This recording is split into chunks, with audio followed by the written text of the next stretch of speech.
Estamos conversando con Francisca Florenzano del Senda para hablar del nuevo proyecto de ley que se va a convertir ya próximamente en ley para evitar la conducción con alcohol principalmente y las penas que se van a aplicar. Francisca, estábamos hablando de la cultura alcohólica del país.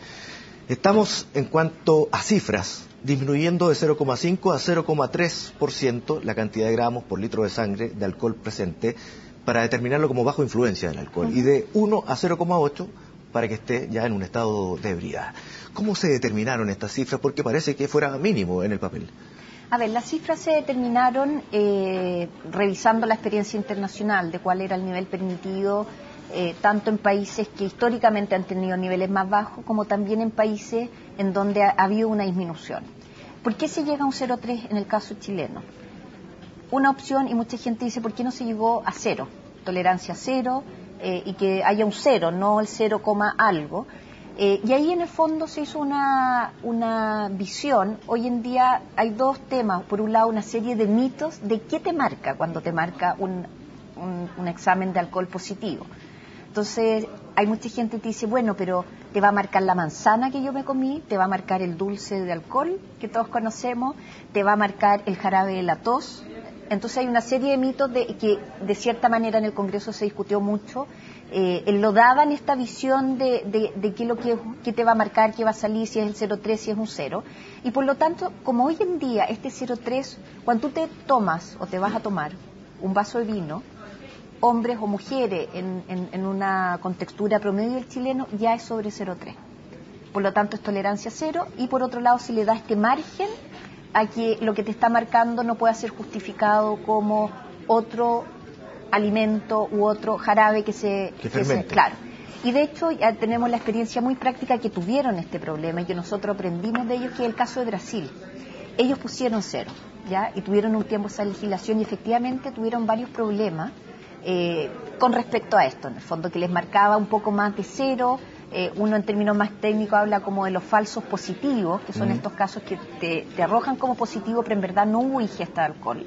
Y tuvieron que modificar en Brasil de 0,000 a 0,3. Entonces nosotros aprendiendo de eso, y por otro lado poniendo de antemano esta visión de que quizás me está marcando otra cosa que no sea alcohol, se tomó esta decisión que 0,3 era el equivalente a tolerancia cero, porque es un vaso de cerveza o un vaso de alcohol, dejando de lado esta posibilidad de pensar que había un error en la medición. Es lo práctico. Esta persona que marca 0,3, ¿qué le va a pasar en la calle? A ver, la persona que marca 0,3 en la calle, solamente por un control, va a tener dos situaciones. En primer lugar, va a tener una multa, porque esto es una falta, conducir bajo el efecto del alcohol es una falta, y eventualmente, si así lo deciden por diferentes antecedentes, puede estar sujeto a tener una suspensión inmediata de la licencia de 3 meses. Y esa es la novedad de esta ley. Antes, en el fondo, hay una multa y una falta, y generalmente, o en algunos casos, los procesos se diluían. ¿Y la reincidencia?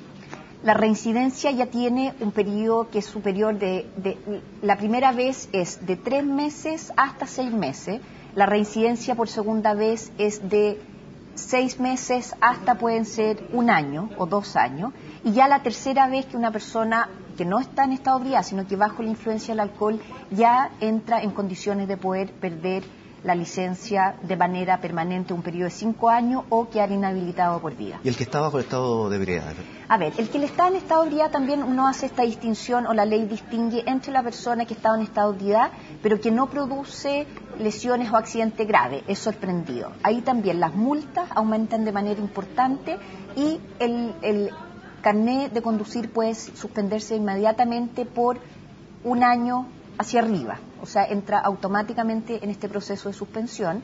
Y en este caso, el estado de ebriedad no es una falta, ya como sí lo es conducción bajo el efecto del alcohol, y aquí hay que hacer una distinción muy clara, es un delito, ya. Entonces, junto con entrar en todo un juicio, ya hoy en día, si nosotros en nuestras fiscalizaciones con Carabineros hay una persona que marca y que está en estado de ebriedad, se llama al fiscal de turno, ya entra en un proceso judicial diferente. Quien maneja en estado de ebriedad es un delincuente, así es un delincuente, así de claro es. La comparación internacional, tú hablabas de Brasil, por lo que se había producido efectivamente con el nivel cero, pero también me imagino que habrá otras comparaciones con países que tengan más o menos unas características similares a las nuestras, porque ahora volvemos a lo del principio, lo que hablábamos de un país con cultura alcohólica, ¿no? A ver, la cultura chilena... No es que tengamos una cultura de saber beber, sino que al contrario, es como...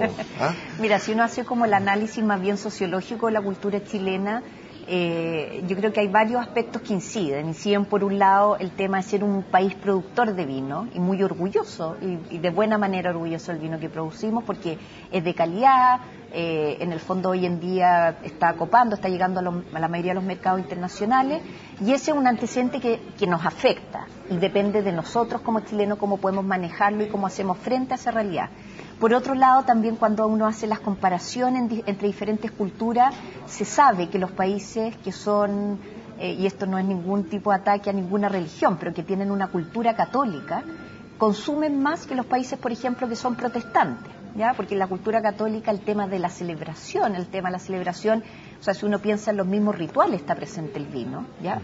Y por eso nosotros tenemos también ahí una herencia que viene de los países de España, que nos colonizó muy fuerte, y eso lo comparten otros países del mundo. Y en tercer lugar, yo te diría que una de las grandes razones que nosotros identificamos por qué hemos llegado a este nivel es porque nosotros hace un tiempo importante dejamos de tener las políticas adecuadas en el ámbito de consumo de alcohol, ¿ya? ¿Cuáles son las políticas adecuadas? Son líneas de prevención muy claras dentro de las escuelas que vayan desde prebásica hasta cuarto medio acompañando a los niños. Tener una mirada crítica de cuál es el nivel de impuesto que tenemos. Hoy en día vendemos alcohol muy barato, 24 horas del día, y vendemos alcohol en el fondo con un acceso muy fácil, sobre todo a la población que nosotros más deberíamos proteger, que son nuestros menores de edad. Francisca, también tenemos el asunto o la presencia evidente del alcohol en la publicidad de los deportes, por ejemplo. ¿Te parece que hablemos de eso a la vuelta de comerciales y también de la prevención? Regresamos inmediatamente.